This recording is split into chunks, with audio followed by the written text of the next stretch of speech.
right. Samad Savage on the podcast. We're going to do an awkward handshake over these microphones. Brother, thank you so much for being here today. I really appreciate it. We're on another episode of podcast or BOPCAST, another artist episode.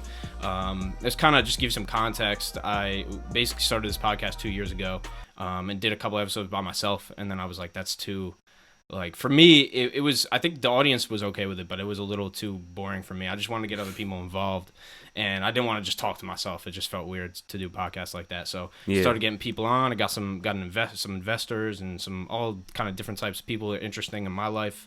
And then, like I was saying, how I came across you is I listened to No Chill by Turkish Royale. Shout out dope Turkish artist. Shout out Turk. He's dope, Mad man. Minds. Mad Minds, baby, represent. I usually have the hat on, to be honest with you, but one of my favorites my only white hat that I have. I get everything dirty, man. It's crazy. But yeah, shout out Mad Minds, man. Giving artists the opportunity to come up and just like perform like that. I never performed like that at any type of, I've done like showcases, but everybody's kind of out for themselves, I feel like, so something like Mad Minds, really dope collective. But so I found, I started listening to Turk's music because I worked at the Vault with Tyler. I don't know if you know the Vault studio in Boonton, but it's I've heard of it. The one of the engineer there, Tyler, he owns it, and so I interned there for free and just kind of like got to kind of see how artists work and see the whole ins and outs of everything, and I met Turk there and that whole crew and Simon and all the guys, and I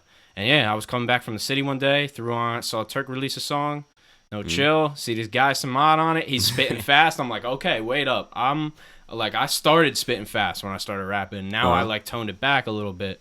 So I really respected that, and I was like, and I started going into your music. I think you have like 40,000 monthly listeners now, but I think you had like maybe 20,000. I have 40,000 now? Yeah. Holy, you mind if I check? 38,000. Go for it. Yeah. I just checked. I didn't even mean to check. It was just there. Wow. Let me see that. I think it was 38,000, man. I could be mistaken. I don't got good eyes, but 38,000. That's crazy. Last time I checked, it just got to like 30,000. Really? Yeah, holy crap, dude, man. That's what. Hey, Thank respect, God. man, respect. Yeah. But so that's all. I'm gonna stop talking, man. That's kind of my whole spiel of how we got here. But I'd like to, if you could, just introduce yourself to the audience. Just let people know who you do. I mean, we know you're an artist, but who is Samad Savage? Good with it. I'm Samad Savage. I rap. I produce and engineer and a bunch of other boring stuff. But not boring to me, man. Not boring to me. Thank you. I just pretty much rap about whatever I want to rap about. Like, I rap about whatever I see in the world and stuff. I try my best to not be generic and just talk about what I feel like is cool to talk about. Yep. And I just try my best to take music to the next level as every time that I make a song, even if I'm not there yet, I always try to. So, yeah, I don't even know what to say about myself. No, you're good, man. I'd like to. Well, the first time I knew who you were, but the first time I talked to you was at a Mad Minds, at the distillery, and that was crazy. And that was the first time I saw you live. I think when you had the auto-tune pedal. Oh yeah, and yeah. you had I'm forgetting your drummer's name, but he's Grass. Ryan. Yeah, Ryan Grasso. Yeah, got you. Shout out to him. He's absolutely amazing. Yeah. What a good dude too. Just a humble dude. Like, I just love talking to him at the shows and stuff, man. And you guys just click, man. And once I saw the set, I was like, this is gonna be crazy, man. And it was crazy. It was absolutely crazy. And just to see one working that pedal and doing the what was that joke, like when Travis Scott, the stage falls or something? And yeah. Dude, that shit killed me, bro. That shit killed me. Oh my God. And I was like, this dude's got not only the bars and the crazy flows, the fast, he's got the stage presence. He's an MC. Like, it doesn't just end with the music. And I think a lot of rappers are kind of, sometimes they're not really that outgoing, so it's hard for them to kind of build that MC stage presence type of deal. They're not always DJs, they're not always MCs, and I'm not sure if you had that or if you worked on it and built it up, but just something I noticed from you. But when did you start performing live, and how important is that to you, as it compares to just making music in your room and releasing it? I think the first time that I performed, I think I was 17. I know that's when I dropped my first mixtape. How old are you now? Sorry to. How old am I now? 24. I don't know why that was a hard question for me. Oh, you're good, man. You're probably already thinking of the next. I just had a birthday. That's why. There you go. Every year, man. Year's going quick, man. Yes, yeah. But I think I was about like 17, and it was I can't decide if I know I did like 2 performances that summer, but I think the first one was at this club that I definitely wasn't old enough to get into. And best way to get into a club when you're young is be an artist in there. Yeah. Exactly. And I was definitely terrified. I remember calling my older brother and saying like, yo, this is about to be my first show. He said, all right, dope. He said, are you scared? I said, yes, I am. And he said, how do you plan on doing this for the rest of your life? And I was like, yeah. He said, are you serious about this stuff? I'm like, yeah. He said, all right, so you have like 1 million more shows to come. This isn't anything but just like another show. And since then, that's always been my mentality. I always have the initial like little anxiety before I step on stage, but I've been able to combat that just knowing that this is my job. This is what I have to do, you know. So yeah, it was fun. Yeah. So what did the second show? Oh, the second / maybe first show. I was my sister Muka. Shout out to Muka. Shout out Muka. And that's her nickname, by the way. Real name, gotcha. Samira. Anyhow, she had invited me, or she had her friend invite me to perform at her friend's like little party. And I went out there with my boy Jason Jackson. Shout out to Jason Jackson, very awesome singer. And it was awkward for me. I don't know if it was awkward for everybody else, but like I tried my best to put on a show, and everybody seemed pleased with my performance and pleased with Jason Jackson's performance. So it was a good time. That's dope. Yeah, that's so. And then you're still 17 years old at this point. And like, I just want to give people a little bit. I don't really have too much context on this, but if you go through the Gray Area and even your newest album too, you really get a look. You had a not so average childhood, if I could, if I'm accurate saying that. And obviously I don't even know what really average means, but just from what I've taken from your music is you've gone, through a lot. And I think that's a lot of the power and the passion that kind of comes through your lyrics, and you're not doing it. You don't do anything just to do it, man. You're trying to tell your story, and just for you to start like that young, and just realize from those experiences, like, I have to get this music out here. Like maybe you didn't want to perform that bad. Maybe you were anxious, but at least I think, something in you was like, I got to get these out here, man. Like, was that kind of like the mentality, or maybe not just performing, but maybe, as far as like creating the music itself and writing and producing, like, was your childhood a big, I mean, I would say that I wasn't really excited for the performing part of things until I started performing. So, when I first started rapping, or when I first started writing and got to a point where I was like, maybe I want to rap. One moment that I remember is I was listening to Eminem's "Sing for the Moment," and I was just really listening to the Eminem show. That was the first album I ever bought with my own money, and I don't know I don't remember exactly the moment or what he said, but I remember I started crying because I felt like I wasn't alone in how I was feeling in some way. And I've always held on to that moment, to that moment when it comes to me making music, because I understand that everything that I struggled with and went through and all the pain that I went through, it doesn't have to just do with me in the end. It has to do with everybody, because there's people who felt what I felt or have gone through similar things. So now I try to utilize my music to be there for those people who went through those same things. And it took me a while to get to a point where I can like comfortably put that on record and just talk about certain things. But like in my earlier music, like my first like 3 mixtapes, you don't really hear that. It's just me trying to like prove that I'm a good rapper. Just trying to rap. Yeah. But I definitely found myself in a place in my life where I'm back to that, So yeah, word. So it kind of came like full circle. Yeah. And now, do you think now you can more accurately express the way that you feel or the way that you felt because you're so much more comfortable behind the mic? Yes and no. Or were you always comfortable behind? I always force myself to be comfortable. Got you. Yeah. I mean, like anybody. I mean, like all of us do, right? Yeah. Mm-hmm. A lot of people, like, I think some people, like a lot of people have been reaching out to me lately, asking me for tips and stuff, and I'm just like, Okay, cool. I've been doing it for like 7 years, but like, well, I think 8 now, maybe. Yeah, well, I've been doing it for a minute. Wild, man. Yeah. And like people come up to me asking like, "Yo, how do you rap? Like, where would you start and stuff?" And I'm just like, "Yo, I don't have this figured out at all. I'm just winging it as I go." But just something that I definitely can say. Of course, I'm not fake or anything. Everything that I speak about 9 times out of 10 is truthful. But the term "fake it till you make it" definitely brings its own definition in my life time and time again, because I have to, when I step on stage, sometimes I'm not feeling that confident in myself, but I still have to put on a show. So I fake the energy of me feeling that I'm great, and other people around me start to feel that energy that I'm great. Now, on record, when it comes to my music and stuff, when you listen to my music when you're sitting in my room, you can definitely hear the insecurities and whatnot. I'm definitely not as confident as I am on stage, but yeah, I feel like I'm like rambling. That's the point of the podcast. So you can go off as far as you want, but yeah, no, I love how you. I think also what you kind of said is on stage you have to be some odd savage. Yeah. Right. Yes. Like right now, right here, or when you're talking to a homie beforehand or whatever, you can be you, and I think there is a lot of separation between the artist and the person creating the art. It depends on who you are and depends on the artist, but a lot of you added Savage isn't.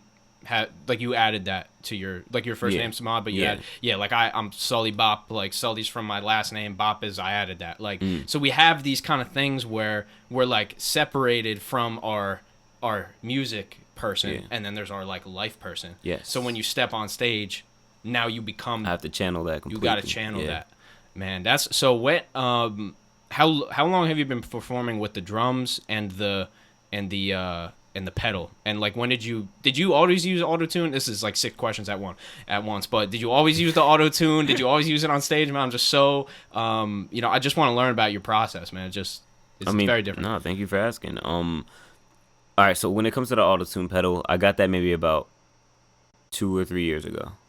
And the only reason I got it was because there was a part of a song that I used to like sing just a little bit, and there's actual auto-tune in the song, and whenever I did it live, I can't sing for shit live. So same. Yeah.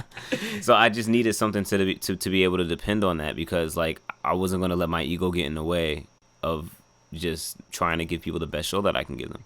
So and when I start performing with live instrumentation, I've been doing that for like about 4 years now. I think the first time that I performed with a live band was at my Urban Outfitters show in Montclair, which was absolutely fun. And I loved it, and since then I've tried to keep doing that, because I feel like it separates the experience of just listening to the song and then the experience of just being there, and it increases my value as a performer.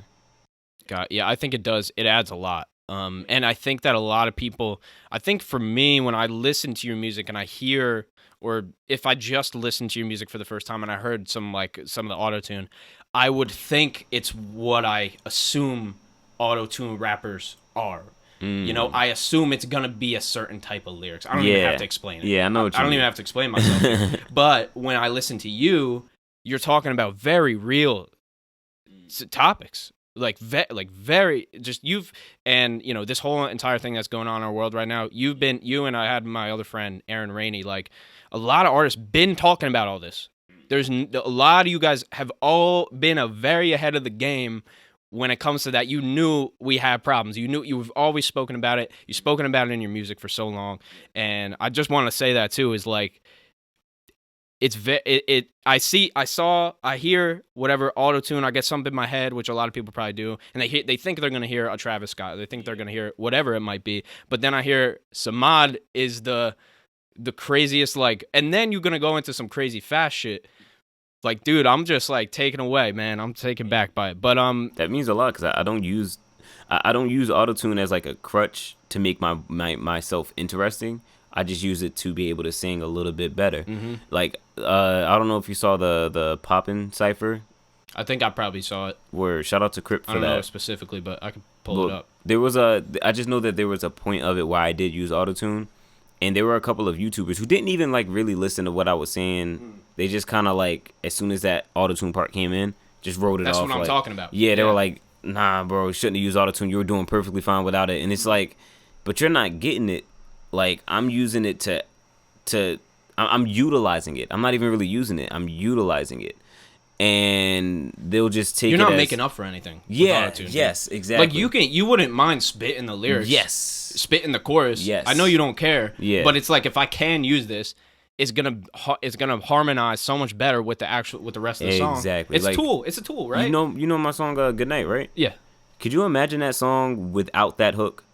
Like, if I just said, like, good night.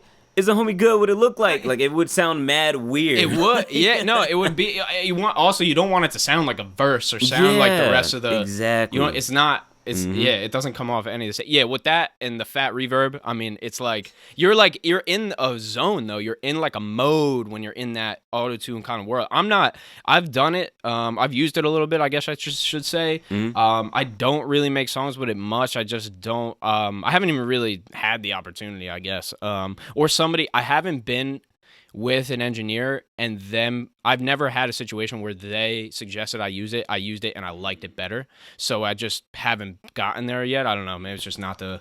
But I mean, do you use it for your rapping or do you use it for your singing? I don't sing really much, so I use it for some hooks. But so that's I'll what pitch I'm saying. correct, but I don't even use the full. Oh, you auto-tune. You use you use Logic, right? Yeah, I use Logic. So you use Pitch Flex. Mm-hmm. Yes, honestly, Pitch Flex is my jam. I prefer not to use auto-tune, and I think that's what sets Melodyne's kind of interesting too. That's a whole different but Melodyne thing. is pretty much Pitch Flex. Yeah, basically, basically the same thing. Yeah, I've been I've been like working at a studio. You see the rappers that come in that just say put the auto-tune on. Yes. And that's the first because they want to sound like another guy who uses auto-tune. Exactly. And then they just try to sound like that guy. And then there's other people who go, hey, if we got to use, can we pull that up? It's not going to fit. All right, then we'll just use the auto-tune. That whole scenario is the right, yes. I don't want to say it's right or it's wrong, but, there's a professional way to do it, and then there's, let me copy somebody else. Yeah. And no disrespect, man. We all start at that position, too. We all got to copy before we come get to where we're going. Sure. Yeah. I mean, honestly, when I do my songs, I'll have auto-tune on it. Just like I'll have actual auto-tune, like full-blown hardcore speed knob all the way down auto-tune while I'm singing it, and that's just because I'm creating a reference for myself for the direction I'm going in. And then when it comes to the actual mixing and stuff, I'll just rather move one note at a time and stuff because I want it to sound natural. I want it to sound like where I want to get at in singing. And I don't, like with autotune, I don't eventually want to sound like a robot.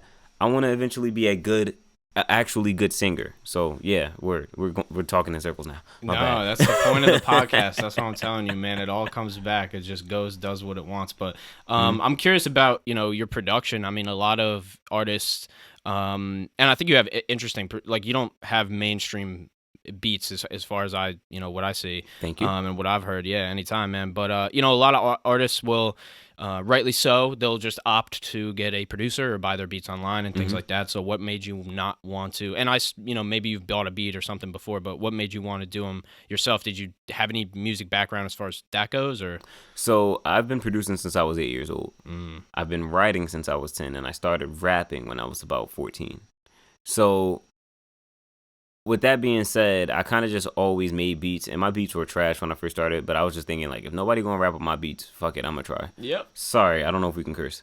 Oh, as much as you want. Okay, cool. Explicit fucking podcast. Well, yeah, so that's kind of where it started out, and now that my production is better, it helps. Especially because whenever I work with another producer, it's more so a collaboration than it is just having somebody make a beat for me. I actually dig into it and try to make it fit my sound or my vocals more. So like, for example, the beat for Goodnight produced by Troopa, really amazing producer. I like the kick that he had in there, but there's a certain kick that I prefer because it fits my sound more. And I don't even know if he knows this, but I replaced the kick in that song. Didn't replace the 808, but there was a point where I didn't like the way his the pitch of the bass in the chorus was bending because it was getting in the way of my auto-tune vocals, because the auto-tune vocals are just trying to stay on the right pitch. So I just like sampled it and like move the pitch around for it to. Anyhow, no, it's a collaboration. Yeah, though, nerd stuff. Yeah, we got producers listening. I've had producers on here. No, honestly, nerd isn't a bad word for me. No, I'm a nerd too. Just depends what podcast, music, whatever. Yeah. Mm-hmm. But yeah, so as I said, I suggest that to any artist at all. If you learn production, it gives you the upper hand against all of the other people you work with. You can't say, how does this person get this sound, and then be obsessed and then look up the Baby type beat on YouTube and rap over that, and then people just say, oh, this song is good, but it sounds too much like the Baby. Maybe if you actually bought a beat from the producer, whether it be on YouTube or anything, you get a Baby type beat, and then you have the stems and you know how to produce, and then you switch it a little bit so it's your more so your own style, and then you can rightfully say, oh, this was inspired by, example, the Baby, but I did my own thing with it. You get what I'm saying? Yep. I think that's the best. That's a great way to do it, because you don't even have to produce. Just watch a producer do their thing. Watch, because going into it, I didn't realize that like a tracking engineer is different from a producer. And I didn't realize there's all different types of engineers and recording engineers and mastering engineer. I thought mixing was the same as mastering. I don't know, dude. I don't know. Nobody really knows. Artists don't know. Yeah. They go, what do you mean? What do you mean the master? You mean the mix? Yeah. They're like, don't, or just bounce it out and send it to me. You know what's funny? I still can't accurately describe what a master is till this day, and I mix and master my songs. I've heard it put that mastering just makes it sound good on everything. Yes, that's a good way to describe it, but it's like, I mean, shoot, I know. But wouldn't the mix exactly do that? Yeah. Exactly. I consider it. I guess it's the polish, the finish. You know? Yeah, like mixing is pretty much like leveling, making sure everything is on the same levels, and choosing different effects for different things, while mastering is more so working on its loudness. Like, I recently discovered this, and this is going to be old news to a lot of other people, but a big part of mastering is setting it so the limit of it is, at 0 dB, right? Yep. But then making it so I don't even know the name of the second bar, but like making that the threshold or something? Maybe the threshold. Yeah. But making sure all of the quiet parts of the song are turned up. Yes. So it's pretty much stays more consistent. And that makes music sound louder. Because people think everything, well, not people think, but in the beginning, you just think it's loudness. Yes. Right? Exactly. But you don't realize that the quiet parts are quiet for a reason. And they're quiet. And because you'll have that little background hi-hat on a 30-second note or something. Yeah. And you're like, you want to turn it up because you're like, nobody's going to hear it. The point is not for them to hear it. The point is the point is to have it so it's all cohesive. Yes. So even if you pulled one piece out and you said, did you notice that? They would have to think about it. Yes. Right? But yeah. Exactly. That's it. And yeah, also, I think also mastering is more like kind of taking the finished track and then making that sound so much better. Yes.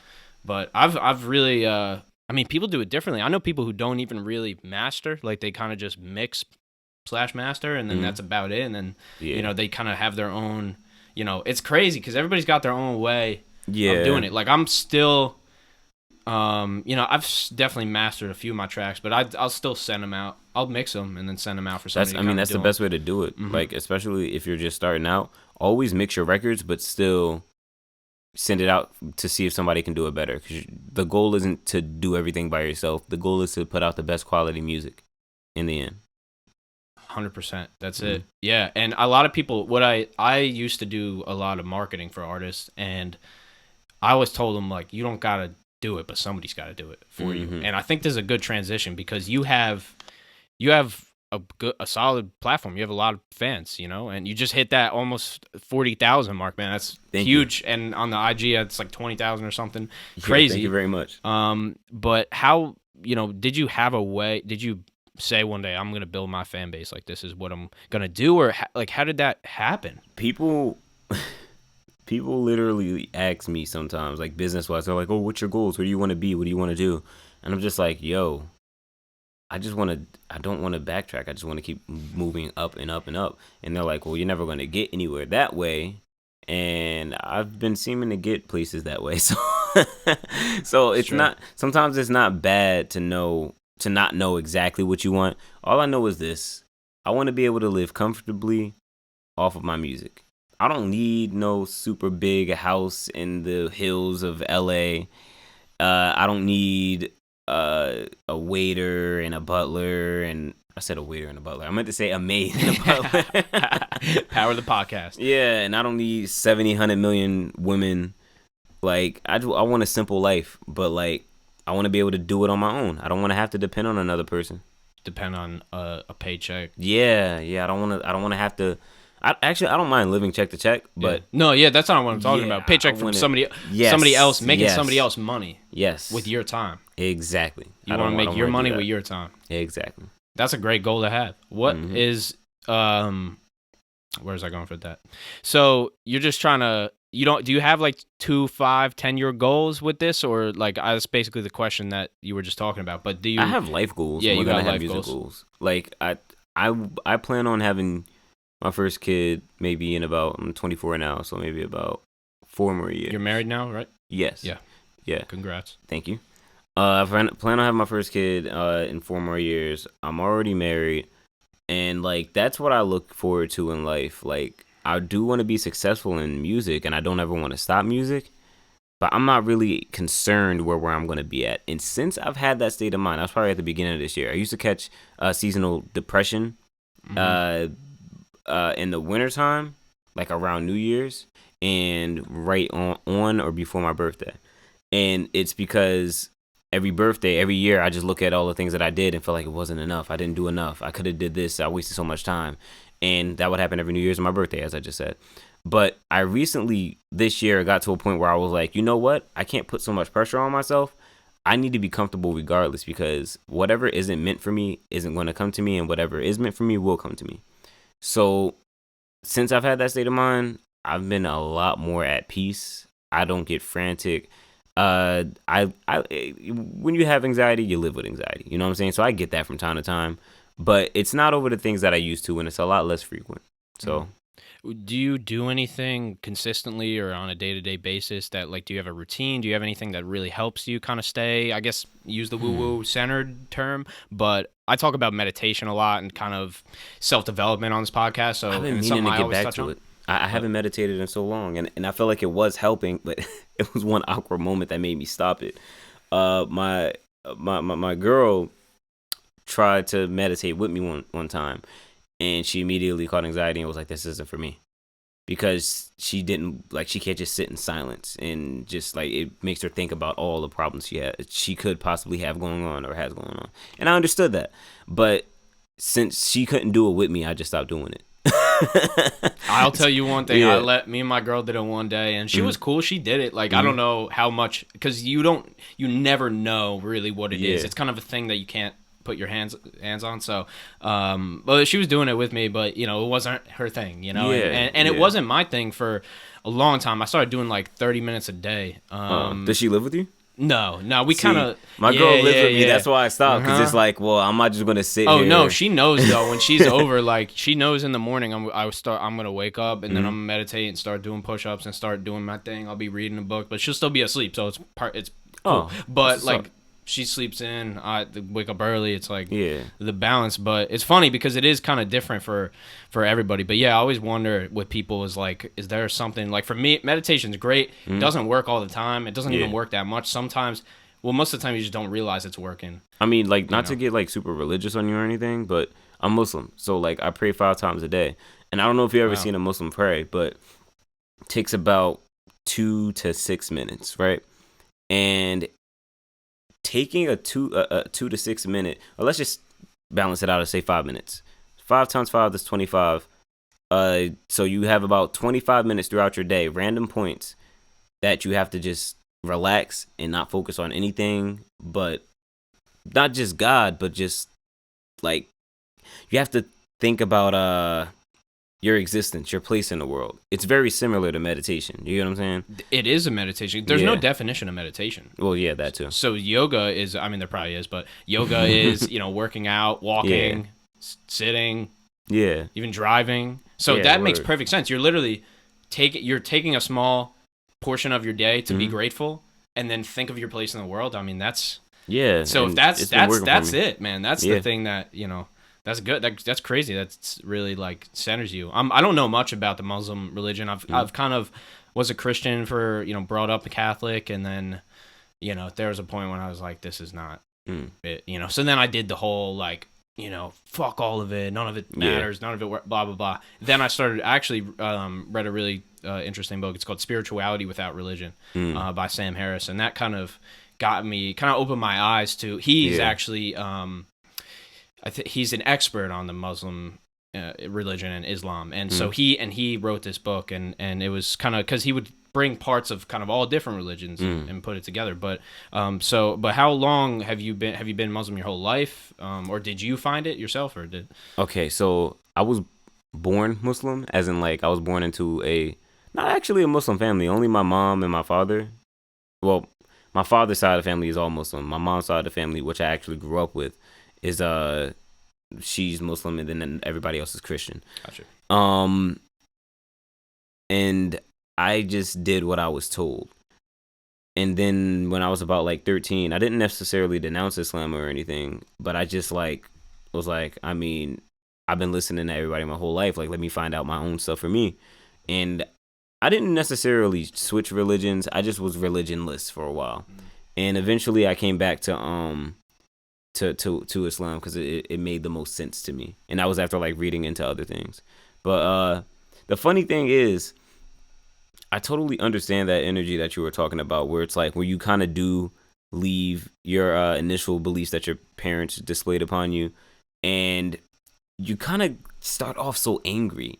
Like that's almost why too, because you're almost angry because you like feel deceived. You feel deceived. Yeah, you're like, wait up, there's so many more other ones, and you guys didn't even tell me. But my mom thankfully was never like closed-minded. And I think because her mom wasn't closed-minded, because to be a Christian mother and let your daughter become Muslim and not have an issue with that and like be open-minded. Like my grandmother, oh my gosh, my grandmother, I never had anything against Christians, but like if I ever did, my grandmother would be the perfect example of a great Christian woman, because she actually takes the time to sit down and listen and talk, and it's never like well, you're wrong and I'm right. She always just open-minded, and I just wish more people would be like that in religion in totality. Muslims, Christians, if everybody could be open-minded and have conversations about it, I feel like religion wouldn't be such a taboo topic, No, yeah, to identify with it is that's really what happens. I mean, you're seeing it in our culture every day, and what happens to anything is that once you get your identity tied to something, it's very hard to understand. It's very hard to not say this other person's wrong. It's hard to be like, oh, their experience led them this way. Yeah. I mean, that's just how it is. Everybody's the culmination of all their experiences. So you're just the culmination, brought you to Muslim, just made sense for you. Exactly. And it clicked, and that's how it is. No, true, man. And not to get too sidebarish, but like I think being black, number one, and being Muslim, there's so much like hatred and pain and stuff that goes with that, to the point where it makes me understand. It's made me a more open-minded person. Like, I personally, I'm not a Trump supporter or anything, but I'm not one of those people who's gonna like not listen to anybody who's a Trump supporter just because they're a Trump supporter. Like, I feel like everybody has a place in this world, and even if it's opposite of mine, I can't hate them or want to attack them or anything for that, because I'm no better than the people who've hated and attacked me for simply who I am. You know what I'm saying? So yeah, just that was more so on open-mindedness. Yeah, everybody's on. I mean, we're all doing the same. We all got the same disposition. Like, we're here for a certain amount of time. We don't know how long, and shit, we got to do something with it. Exactly. And so just to even take the time out to be like, that person likes the person I don't like. Yeah. Fuck them. Like, what are you talking about? Like, that's literally like, well, you're just, I love, like, I don't, I try not to quote Gary Vee too much anymore, but he was like, you're just hating on yourself. You are, because you're just giving your energy to somebody else who you don't even like, apparently. It's like, it's crazy. But yeah, it's so divisive, which is the crazy shit. Like, and people will, just assume you trend one way, or they'll look at me, he's definitely a Trump guy, like just it's like, and I probably sit somewhere in the middle in all reality, right? But honestly, me too. It's and I think most people. Firstly, let me, because I want to clear that up immediately. Yeah, I feel like my preference is I'm definitely anti-Trump, but that doesn't mean I'm anti-Republican. I'm also not anti-democratic.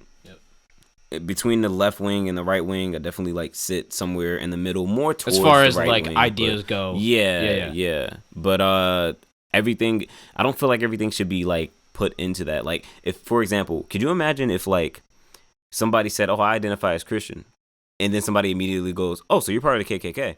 Yeah, right. Or, "Oh, I identify as Muslim." "Oh, so you're part of ISIS?" Yeah. Like, so I think we shouldn't generalize these or one go to the broad next description. step. Yeah. These very well, broad it's also, you got to descriptions. think about it. If somebody says, "Oh, I'm Muslim," all you know about Muslim is what you know about Muslims and the religion. Yes. So you're just judging on only what you know. Mm-hmm. So like, it's like you don't know. Take the time to listen know. and talk. Yeah. I mean, if somebody does just straight up say I'm a KKK member, I'm gonna judge. Yeah. But Dude, have you? Oh man, I watched a great Joe Rogan podcast on this guy. Why am I forgetting his name? Black dude and blues player, very talented. the dude who like went into like people. the KKK. He's converted 200 plus people. He crazy day. He's like sitting at a bar because he was playing at this bar, and a white guy sits down next to him. He's like, "Damn, like I never met a black man that I enjoy their music." And then I never met a black man I had a conversation with, and then he's converting, and then he goes to Joe Rogan and literally brings him the outfit that the guy gave him. I saw a documentary on him before the interview with Joe Rogan. But I think that's a brave guy, because hell no, I'm not going around there. I'm not trying to get killed. That just shows you that people are, it's really just like their mindset. No, obviously there's people in the KKK that are really bad. But no, they were raised this way. They were raised that way. And that's always what I say, man, is like, and you could argue the cops versus people versus whatever thing is like, somebody made it okay for those people to believe those things. Exactly. Somebody empowered that thought. Mm-hmm. But the thing is, we live in a time where there's internet, so I could almost say there's no excuse, or we could say the excuse becomes slimmer and slimmer every day, because we have access. Depends how old you are, I guess, but we have access to all of this information. Yep. So there's no reason that somebody my age should be hateful towards a black person. And I mean, I wouldn't talk about it if it didn't exist, but I've seen videos online of people in our age group, or even younger sometimes, still, with the hatred towards each other. Yeah. No, I've seen it at my own school examples. I've seen, obviously, Yeah, so it makes no sense, because we now have an opportunity to learn more about each other. So that's the reason why, like, for example, me and my girl, I hate to keep bringing back Trump up, but he's our president. Dude, he is. It's the facts. No, but I don't mind. Me and my girlfriend were talking about him the other day. Now, she absolutely hates him, and she feels like he is just a terrible person, but she feels like he's an idiot. And I said, well, he's an idiot to an extent. I think that he's smart enough to know what he's doing and knows what he's saying. So, for example, the tweet when he used the word thugs or something like that in reference to the protesters, knowing that it's like, okay, I get it. You want to call people who loot thugs because thievery is a crime, understandable. But there are people of all races who are looting, right? But the issue with him is he'll use a word like thugs, knowing that a predominant amount of his, well, I don't want to say predominant amount, but there's a group of people who support him who are KKK members or neo-Nazis or these fringe people. Yeah, these violent people. Yes.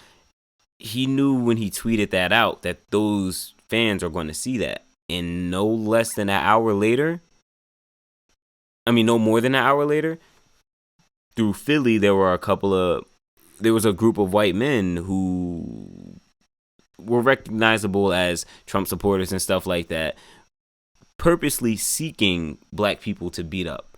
And my issue with Trump is, if that was an accident, you're president and you understand there's no way you don't understand these numbers and stuff. It's a derogatory term. Yeah, you understand that there are people out here who are going to take this and say, okay, it's time for us to rise up. And since Donald Trump has said that people should take matters into their own hand in the streets, there's been a lot of black people who've been hung. And it's kind of like, it seems like there's these little dog whistles, as they say, towards the people who will do these negative things. It like, if Obama tweeted, Obama would never use the word thugs. Yeah, no, he wouldn't use the word thugs. And I'm not saying you're saying that. I'm just saying off my dome, like, what an orator that dude was. But firstly, I'm not the biggest Obama fan, but I'm just saying hypothetically, if Obama speaks different than Trump does. Yeah, most definitely. But if Obama tweeted out, all my people, it's time for reparations, what do you think would happen? There will be a bunch of black people who are super duper black superhero type people that would attack white people. It would happen most likely, at least once.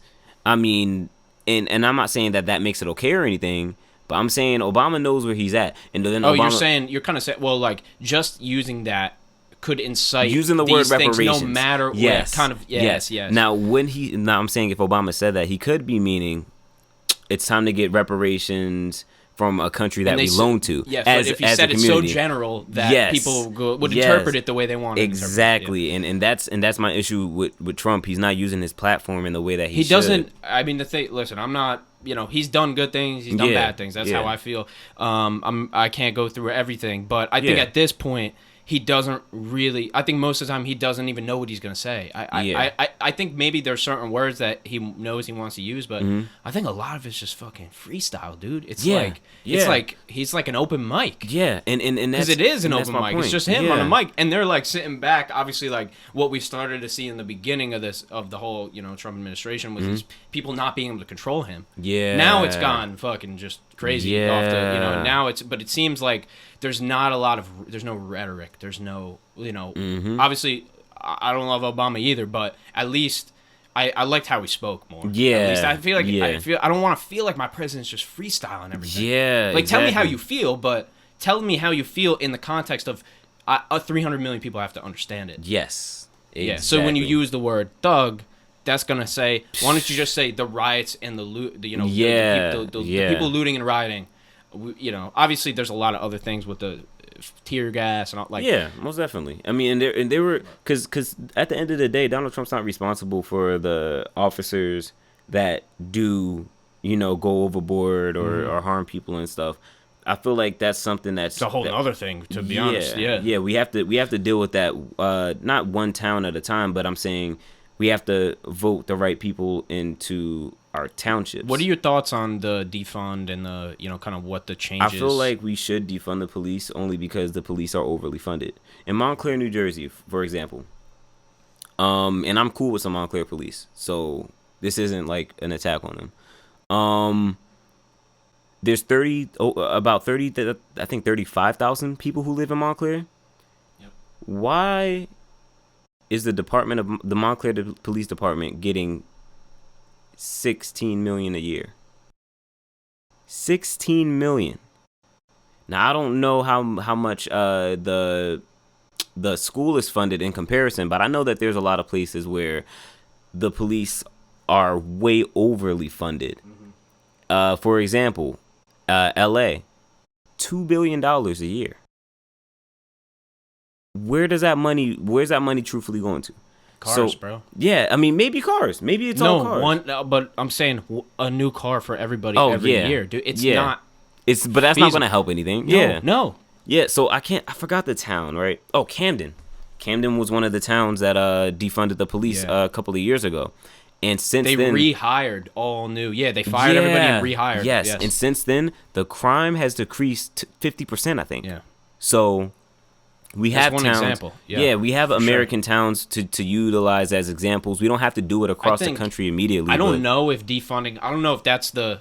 I don't know if that's what works. All I'm thinking is more training, better vetting. So let's make sure people don't come in who shouldn't be there. 4-year degree for every cop, township, state cop, at least. I know college degree, whatever, we can talk about that. Different, make a new degree for it then. Yes. The training that they have, you literally, like, they should be training. They can become cops in like a month. Navy SEAL. No, my friend just became a cop, and he went through. What is it? What was the academy? 6 months, I think. But the ongoing training is almost non-existent, and they threw him right in the car too by himself, which is not. I'm not saying it's a bad thing, but I heard a Navy SEAL talking about it, and he was like, to be like, I mean, my mom's a bus driver. Like, you got to go through some hours for that, background check, everything, right? And like, there's other jobs where you need a lot more training. He said that they should be training 25% of the job, right? So if you're working 5 days a week, you train once. So you either do 2 hours a day, 3 hours a day, or you do once a week on de-escalation. They don't teach them conversation. Like it should never. The first thing you do when you see somebody is you see them and then you talk to them. But they're not trained how to talk to people. They're trained to just aim their guns. And listen, I'm not an expert on the police training. I never went through it. I don't know it, but from what I think, I don't know if that means they give them more money. I think it just means make sure the money does the right things. I don't know if that's more. I don't know if that's less. But I'm thinking more vetting and more education and more training. And maybe having those community service oriented people be able to do a little bit more. Well, here's the thing. I feel like a lot of the things pay for itself. So if we're talking about the academy, right? Who funds colleges in the first place? That's a general question. I think it has a little bit to do with tax and then sponsorships and many State different aid things. And, government aid. So when it comes to that, why aren't we funding the academies more? That's what that could go to. Yes, right. And that's the beginning. So if we make that real tight, and we got the training is crazy there. They're locked in for a year. They gotta go for a year, and it's. I feel like a little. I feel like 2 years. 2 years maybe. I feel like 2 years. Maybe would be better. Maybe it's a 4-year thing, and it's 2 years, and it's college and training at the same time or something. Like, I don't know. It has to change, and like that's why like a lot of people will just say defund the police, and we gotta end the police. It's like whoa. You're not a police expert. Like you're not a training expert. They're doing it in Minneapolis right now, right? And that's good. I'm glad you know about this because I don't know what the next. So I don't know too much about it either. I'm just telling you what I've been reading on my timeline. No, me too, dude. Me too. But I know that they're doing that right now, and honestly, I'm excited to see where it goes because change starts with change. So until we try something, we won't know if it worked. Something may sound like a ridiculous idea, such as defunding the police, but until we have more examples of it not working, we're not going to be able to. And what a perfect place to try it out, you know? And we have to change something. I think that's the thing, right? All right, hey, this ain't working. I don't know if it's fund, defund, refund. I don't know what it is, man. But like, all right, let me get that 30,000 back. Like, hey, and cops, maybe they have to get paid more. They don't get paid that well. And maybe. You know, state cops get paid pretty good, but I mean, it's a hard job too. I think we need to rework the policing system, though. And I mean, like we have to rework. I mean, shit, we got to rework so many systems, bro. School system, tax system, police. Yes, but like. For example, school system, right? If a teacher's being a bad teacher, teachers will report that teacher, or students will report that teacher, or parents will report that teacher, and that teacher will get fired. That remains on that teacher's record. Nursing. If you have a history of like a couple of different patients dying over and over again, you're gonna get fired. You know what I'm saying? Or you'll get reported, or there's some kind of. I worked in the hospital before. I was a secretary in the MRI department, and there was a time where somebody had gotten what's the name? What is it called? Chemotherapy. Oh no, not chemo. MRI. Duh. Sorry. No, you're good. They had an MRI 2 weeks from apart. And they did an inspection on the whole department immediately. That could hurt somebody getting an MRI 2 weeks apart, but it's not gonna kill somebody, right? But even in that little instance, they had to do a full investigation, and somebody could have got fired. So school system, medical system, you can name other systems. There's always some kind of actual consequences. There's not that mentality of that in the hospital. I mean, certain people look out for certain people, but it's usually individualism. And there's also the what is it called? when a couple of employees in a company decides like to whistleblower union. There's a union. Oh. Yeah. My dad's a union organizer. Yes. So funny. Yeah. Awesome. So yeah, there's unions and stuff, but if somebody does something wrong, they get in trouble. With police officers, it's like, oh, we all got to stick together. It's kind of like a frat brotherhood kind of thing. And also the thing is, if you are a younger officer, right, and you see an older officer doing something that you don't think is right, and then you go to the chief or whatever, but the chief is boys with that officer that did something, you don't want to get fired. Exactly. So you ain't gonna say shit. Exactly. Because you got a family. And you gotta this. I literally went through the academy. I'm here. I'm at this department. I can't leave. I'm in this house. I have a mortgage. Just because this guy did something, I can't say anything. I gotta keep my job, right? So there needs to be an external. I think what they're gonna do is have an external job, like company coming into kind of break it down and make sure and do. And I don't know if like the bias, there's like anti-bias checks and bias things. Like I don't know if that works, but some kind of outside thing coming in and being able to do some kind of external check so it's not biased by the police department itself. Yeah. I mean, God, there's so much to it, man. So much. There's so much to it. But did you feel like, you released a video and a couple videos. One was before or kind of during this saying, I don't know exactly what you were saying, but I don't know. It wasn't, it was, I guess, like encouraging people just to protest, I think, or if I'm wrong. And then you had like the police come to your house or something. Yes. So what was that whole? I'm just curious about that. So the initial video was to tell people. I had heard a rumor that things were going to get serious, like out there, like people were going to start looting in a specific town, and I wanted to utilize my platform to tell people to like just stay home. Like first of all, don't loot. And also, secondly, don't even worry about protecting your stores because life is not worth items. So that's all I said. And then cops came to my house without a warrant and like interrogated me for like 3 hours. Like, and eventually the FBI came. Thankfully, my father called irate.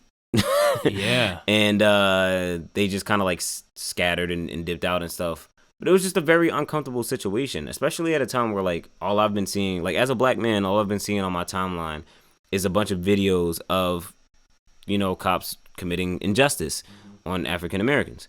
And it was kind of hard to sleep the next like. It's almost ironic that they did that. Yeah. But to be honest with you, I think if I posted that, they want to. Yeah, no, most definitely. And the fact is, the funny thing is, I forgot exactly how, but they asked questions and found out that I was Muslim, which is something that I don't try to hide. And I can just tell, like, he said, oh, so you're Muslim. Okay. Like, he, like, you know what I'm saying? So, like, they were trying to definitely just pin stuff on me, consider me, like, as, like, some kind of like threat or something, or like inciting some kind of violence or some bullshit. Yeah, like what did the FBI? You're literally telling people to stay home. Exactly. Well, this is the thing. Also, they have nothing to do, or maybe they do. They're just not instructed to do it. Yeah, and then the one of the officers had lied. They were trying to reach out to my friend that gave me that information, and I said I'm not going to give any of his information unless he's fine with that. I said, you can even sit here and I'll put it on speaker. I'll call him and let him know the situation and ask if I can give that information up. And they just said they had to go see if that's okay with the boss. This dude says, oh, no, well, he didn't say that. He said, hold on, I'm getting a call. Faked the call, came back upstairs real quick, like, yeah, my daughter fell off her bike. Some stupid bullshit story. Bullshit. Yep. And the whole time he was down there just trying to, like, speak to his boss and, like, clear that and stuff. And I could tell, but it's like, these are the people that we're supposed to trust? I'm being completely compliant and letting y'all... Dude, you made an Instagram video, dude. Yeah, and I tried to be You made peaceful. An Instagram... That's it. Yes. You did nothing else. I did nothing wrong. You're not telling people loot. You're not telling people get violent. You're literally telling people stay home. And they didn't come with a warrant. They could have came to the door and I could have been like, fuck you guys. Get out of here and all that. But I was compliant. I was trying to be peaceful and stuff and show them like, yo, I'm not a threat. I'm trying to be helpful. And they still chose to lie and like... It was a whole crazy situation, man. But I'm sorry you had to go through that, but that's the landscape, man. Like that's it. Like that's what. Yeah. that's how it is. Like, I think if it wasn't just because I've had trouble with cops before, not on my end. Like, I haven't done anything. I don't be committing crimes and stuff. I consider myself somebody who tries to follow the law as much as I can.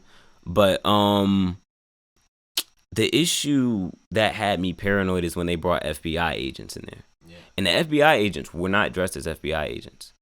They just looked like regular people. And, like, when you see that up close, like, of course you hear about these things, but, like, it had me paranoid for so You don't know long. who's who here. Like, no name tags, like, hey, wait up, I need badge numbers, guys. Like, yeah, I got the badge numbers, but I just decided not to move forward with it because I didn't want to be a target. You get what I'm saying? And you took the high road, man. You just said, hey, listen, hey, I'm out, I'm safe, my family's safe, we're good. Like, at least I got that. Yeah. This is bullshit, and I could do it. But, and then you're stirring the pot more. Yep. Then now they know. This and now is they know this he's report all is out, and he's putting on a social, fuck cops. Like, nah, never put anything like that. But that's the picture they would paint. They want to so badly. But man, all I can say is like, it wasn't a terrifying experience because the stuff that I rap about, the stuff that I speak up on, I look at myself as a revolutionary. I know that at any given point, my life could be over. If somebody in the higher ups feels threatened. So I wasn't necessarily scared about that part, but the point of nothing happens to you, but you feel like something may happen to you is harder to live with. Yeah. I was paranoid for a couple of weeks, but and I still kind of like, I get like, because they started by banging on my door. So like anytime that I hear like a bang like that was similar to that, I kind of get like, I don't want to say PTSD because I'm not like a war veteran or anything, but like I definitely, remember that. No, it's just post-traumatic. It doesn't have to be. It could be anything. Anything traumatic. That whenever like I hear a cop siren, sometimes the cops be mad far away and I'll hear a cop siren and feel like they're here for me. So like it definitely ruined my peace for a bit, but at the same time, I feel like I need to remain resilient for people who like follow me and whatnot. So whoever does see this, like it's possible to move past that and still utilize your platforms for positivity and exposure. So yeah, and I'll tell you one thing, man. Like I think, you driving up here probably assume kind of what my experience is. Like there's not. I went to a school with a lot of white people. That's it. That was it. There was there was like maybe. I graduated with 230 people. I think there was like maybe 5. Did you grow up in this town? I did, yeah, right here. Oh, all right. And so maybe there was like 4 or 5 black people in my class, maybe like 1 Asian person, and that was it. So, but I think kind of this whole entire thing, and which I know is somewhat of the purpose of it, but like I think it opened my eyes more to the black experience in America, and I think it's not like I was ignorant to it. It's not like I denied it. Yeah. But I'm of the mentality of, with a lot of things, of like, oh, that's, you can work around it. Like, I'm not getting paid as much as this guy. I'm a female. Like, that's a problem. It's a systematic problem. Like, what I would have said maybe like a year ago in my past mentality of like, how about you just find a way? Yeah. Like, how about you just ask for a raise? You know what I'm saying? Like, I'm of the mentality. It's like, but I can't say, nah, just don't give a shit about them being racist. Yes. What am I can't say that. Because you can't control that person. But this is the thing. And this is the reason why, like, some people around me, I don't want to expose anybody, but some people around me suggested that, like, protesting and stuff is not going to do anything. And I'm like, no, this is a different generation. So I don't know how old you are. 21. 21. Okay, so you're 21. My brother is 18. I protested in my town, so I saw some people I knew, I saw some people my brother knew, all different races, possibly more white people than black people. We had them here, like really close. Like it's been all over America, all over. And I feel like everybody's finally waking up, because I've had ignorant things said to me, like not just racist things, but like I'll call it pseudo racism. Yeah.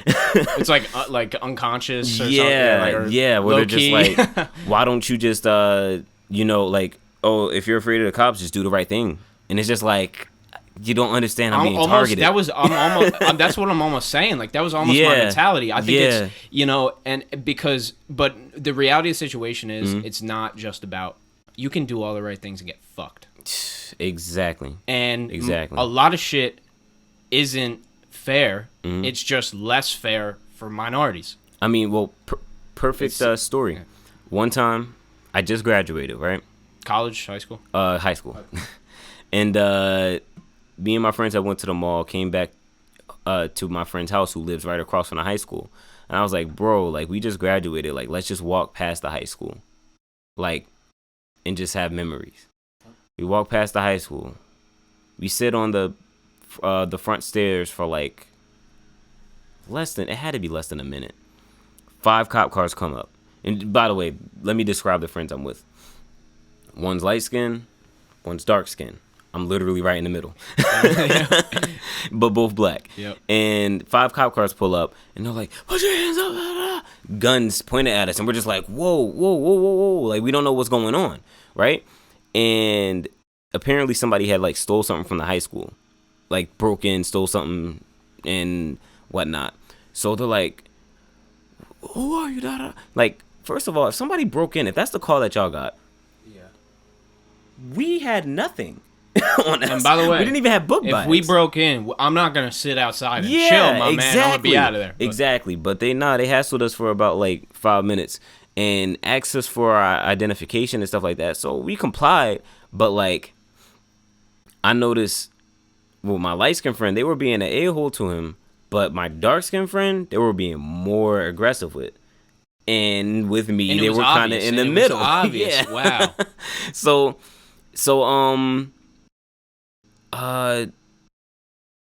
that's actually when I learned that if you don't have any kind of identification on you, they're allowed to arrest you. But just to take you in to look you up, right? Yep. And then they print you. Yep. Because that's all they want to do. Exactly. They just want to put you in the system. But anyhow, there's a security guard that comes out of the school. He's like, it wasn't them. I saw who did it. The cops are still hounding us for another like extra like 2 minutes, like, yeah, but we have to get their information out. And he's like, it's not them. You're wasting your time with them. I know them. They went to high school here. They wouldn't do this. And after a while, they get so they get a call and they get more information on the other people who actually did do it. And they're like, oh, all right, it wasn't them. And like pretty much without an apology, just dips off. So in that instance, let's just say I would have reached for my wallet the wrong way. They already had guns pointed at us, locked and loaded. If I would have did anything, one false move, that could have been the end of my life. And I don't love that I went through that or anything, but I like that I'm able to tell that story, to tell people, like, sometimes it does not matter at all. And it's not like I was just by myself or anything. I had a dark-skinned friend, I had a light-skinned friend. And I saw firsthand, as somebody who's in the middle of that, they were treating my darker-skinned friend worse. So anyhow, dude, it's that what you just said is a metaphor for what's happening on the larger scale. Yes, is we're looking over here. It's not them. It's not them. Oh, but we have to do this. It's not them over there. That they were looking for somebody to pin it on? God damn, that's dude. The other thing too is like poverty. Because that's not a white, black, Latino thing. That's a lot of classism. That's the other race that, you know, and obviously it's all mixed in, you know, and I think obviously the way that the media and people talk about it is probably, you know, different, but that's a problem too. And I talked about that on the last podcast too. When this is out, that'll be out too. And, but what we kind of talked about that is like it's not like, like obviously there's a problem with the way that black people were treated. There's a problem with we can't even fix. We haven't fixed even the poverty thing. Like there's so many. Like you said, there's so many systems. Any system you want. You know, but we can't fix poverty. You know why? I don't know. Do you know the history of like policing in America? Maybe briefly, not okay. So in depth. The police were originally created to find runaway slaves. That was just what it is, and then eventually created to uphold American policy. American policy was fucked up back then. So it was mostly aimed at African American people. And that leads me to this. There is a place, I think the town is called Tulsa, Oklahoma. Tulsa? Yeah. Oklahoma? Yeah, so you heard about Black Wall Street, right? Yeah, I think so. I've definitely heard something about Tulsa. All right. So there's actually video footage too, and I found that this year. Thriving African American community. You got to remember, when it comes to slaves, they didn't give slaves anything. at all. They just, y'all free to go, and then we had nothing and had to literally work and start from the bottom. Some people still work for white people too. Yes, and some people stayed on those plantations and just get paid, you know. But anyhow, there was a place in Tulsa, Oklahoma, where there was a complete black community, all black everything, black owned business, a bunch of successful black people. Then the FBI or just a lot of different people who are of power came through and slaughtered everybody in that town, like genocide, pretty much. When was that? Was that post? That was like just post slavery then? I want to. Everybody should look this up themselves. But Tulsa massacre, that was in 1921. 1921. So it's not that recent, but that right there is proof that even if that's recent. I mean, it's recent enough. That's fucking. We had slavery like three people ago who are alive. Like if you're from either our great grandpa, not my great grandparents, but maybe another country, but even just the fact that your great grandparents or great grandparents, it was exactly it was in our terms. It's not 99 recent, years but ago. That's why this shit is boiling. That's why the shit was boiling up. Yes, it is recent. Yeah. Yes, and what I want to say with that though is that town itself. That was 99 years ago, but that town itself is proof that sometimes black people did do all the right things and did come up with their own businesses and come up with many different things and did all the right stuff, and at the end of the day still ended up getting the short end of the stick, you know. But yeah, it's crazy. And the, you know, there's, you could see it in the stat. I mean, and I love how, you know, there's man, it's just there's too much, man. Yeah, but sorry if I'm depressing you. I know we came over here to talk about music. No, man, no. That's why original message that I sent you of like, hey, listen, I want to talk to people who are in this, man.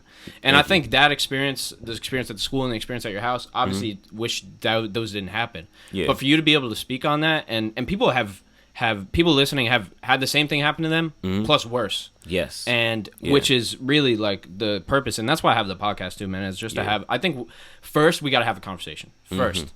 Right, and that's the thing is like when you see somebody, you see them, and then you talk to them, and that's just how it goes, you know. And that we gotta have that, and I think that's what a lot of this has done is just open that conversation, which it would open for a millisecond, and then vacuum, right? It would just take it over. Everything else matters more, right? And now everybody's standing up. This matters more. Yes, exactly. And I don't know, man. I just feel like this is going to be the last generation of racists. I'm hoping for it. I can't just say a statement like that. Over time, it will get better. Yeah, but I feel like it depends.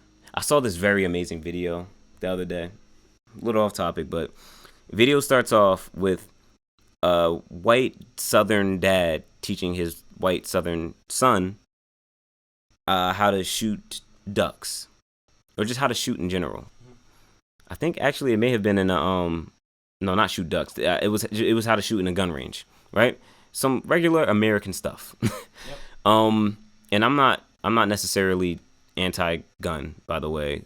I'm not saying that as a disclaimer. I'm just to let you guys know. But so that kid grows up just a tad bit. It seems like maybe I don't know, but an instance happens where they're in a grocery store, right? The kid looks and sees a black man, tall, black, just a regular black guy. Yeah. Yep. And he's playing with he has a toy in his hand. The kid sees that toy, and he sees the kid sees the toy, so he like jokingly like, you know, like makes the toy like fly around. Yeah, just like a kid moment. And then puts the kid away. I mean, the toy away. And the dad, kid away. Yeah, get away. Totally different story. But the dad looks up and says, "Do we got a problem here? You some kind of like weirdo or something?" He said, "Nah, the kid saw the toy. Like, you know, explain himself immediately." And he said, "Don't be fucking with my kid." And he's like, "Okay."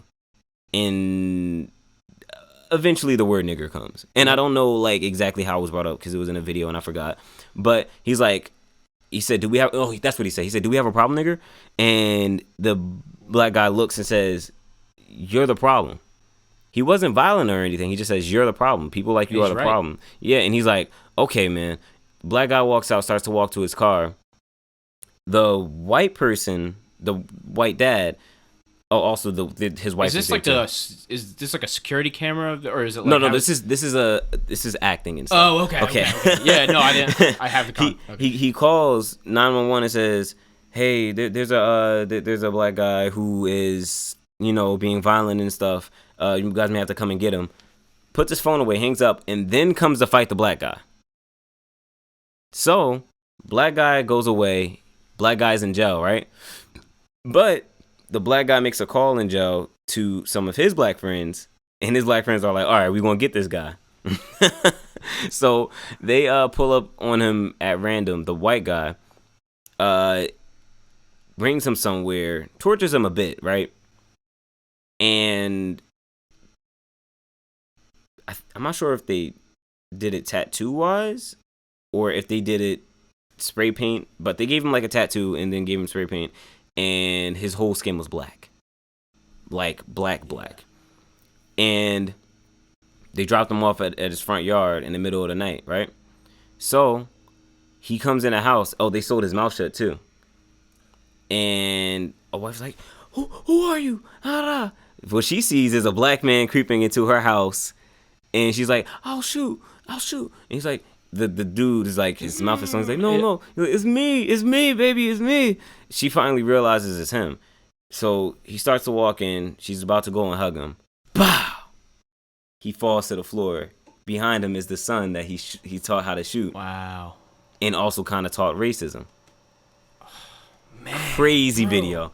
Dude, that's one of those things where you go, that's how it happens. Yes. You go, that's because when you're like removed from, like, you don't, when you're just not raised a certain way, and like, so, and you're not saying that. Listen, all my friends have guns. Like, I know people I know people, respectful gun owners. Yeah, teach there respectful gun ownership. Yeah, and right? Honestly, the kid had good heart. He thought somebody who came in, but at the same time, maybe the kid would have thought twice to shoot if his dad wasn't racist towards black people. And that comes back to it. Somebody made it okay. Somebody put that in their head. Exactly.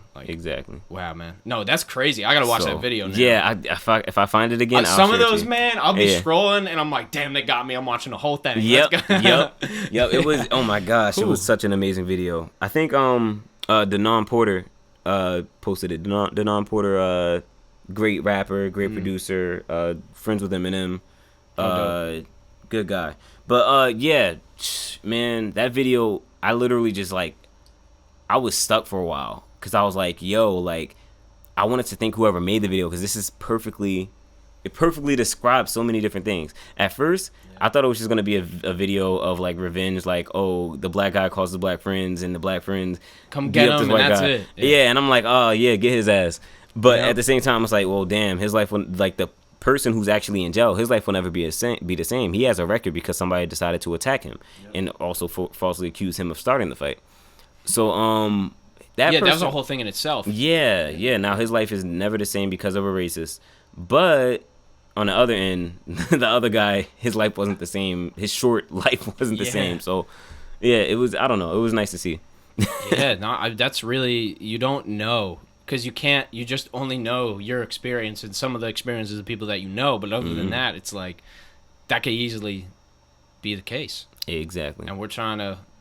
I mean, I hope you're right, man. I hope it's the last generation. Listen, I don't think there's a lot of them. I don't think there's a lot of, first of all, I mean, there might be more racists, but I don't think there's a lot of, like, full-out white supremacists. I just don't think that most modern people in our society are like that. But the people that are, it's got to go. And people are doing whatever they can to make sure that's known. But and you yourself, man, and you don't have a song without a message. Do I? Not really, man. It's been a minute. Even a verse, like, and even in a metaphor, I'm just like, whoa. I didn't want to forget this. The song that you have with Arrigos. Chris, right? Yeah, dude. I just love that song. I just gotta say. Thank you very much. The hook is dope. Y'all killed it, and he's in like one of the marketing like groups that I'm in, and we just connected online, and it's on my. I listen to it all the time. It's on my light songs, man. It's a really good dude. I remember how that song came about. He just asked me, he said, "Yo, I want to make a song with you, but like I also want you to produce it. And lo and behold, I didn't make that beat on like immediately as soon as he sent me that message as a request. I had that beat for about like 4 years now, and I haven't been like pushing it to everybody, but I just was like, you know what, let me go through my beats and see what I hear him on. And sent him that one. He was like, yo, this is perfect. Sent to another planet. Yo. I'm like, oh. And then thankfully, like, I'm so happy he let me mix his vocals, because that was fun. I don't know many people who record like, dude, that hook is, I mean, the mix is ridiculous. It's amazing. That hook, you did a great job on the mix too, man. Thank you so much. Just a song that I bump in the whip. Yeah, it's a vibe. It is a vibe, man. Mm-hmm. It is. Is there anything you want to touch on before, like, we wrap? Like, is there anything you want to, anything you want to leave people on? I'll probably ask you like a, ending question, but other than that, is there anything you want to plug? Kind of anything you're working on, or? I don't know if it's gonna be out yet, but I know that we don't even have a name for it. We're supposed to be recording it next week, but me and Jay Wonder, really dope MC, go get Channel 1, by the way, that's his album, are doing a collaboration EP, and after that, I'm supposed to be releasing my next album, codename Duo Liddy. All right, that's fire, man. And I assume live performances when we can. Oh yes, I mean, shoot, when all the Corona shit clears up. I figure hopefully, I mean, I'm hoping to go back DJing in August 3rd. Good luck, man. Yeah, right. Like, cause it's like people are dying to go back to everything, but as far as like public places, like they said they were going to be shut down for like a year and a half. Yeah. So like right. And numbers are going up. I mean, maybe not here, but in Florida, numbers are going up. Yep. Numbers are going up in places. So it's like, hey, we might say this, and then who knows? Who knows? Yeah. Of course, this would happen during like a presidency change, Yeah. No. Right. Yeah. No. It's. I mean, it's just perfect storm. Yep. It's perfect storm, man. Yep. It's perfect storm. That's exactly. really just the facts of the matter. But yeah. So, if you could give people one piece of advice. Doesn't have to be, it could be general, specific, something that's been really beneficial to your life. Vote. And I'm not just talking about for, presidency. Vote in general. Vote in your town, stay active, and do your research. And advice besides that, always be mindful of how somebody else may feel. Feelings definitely do matter. And if you're more mindful of other people's feelings, you can avoid a lot more confrontation. I agree. Samad Savage. Hey, thank you so much for doing this, man. This was a blast, man. Thank you for having me. As always, guys, you know the deal. We're on every single podcast platform, even the ones nobody uses. That one that your cousin used to download some shit, I bet I'm on there too. The music's on all platforms, Samad Savage as well. It's at Samad Savage on Instagram. Yes, sir. As well as Spotify, iTunes, SoundCloud, Apple Music, everywhere else you can find the music. And that is another episode of BOPCAST. Thank you, Samad, for joining me. Skill with it.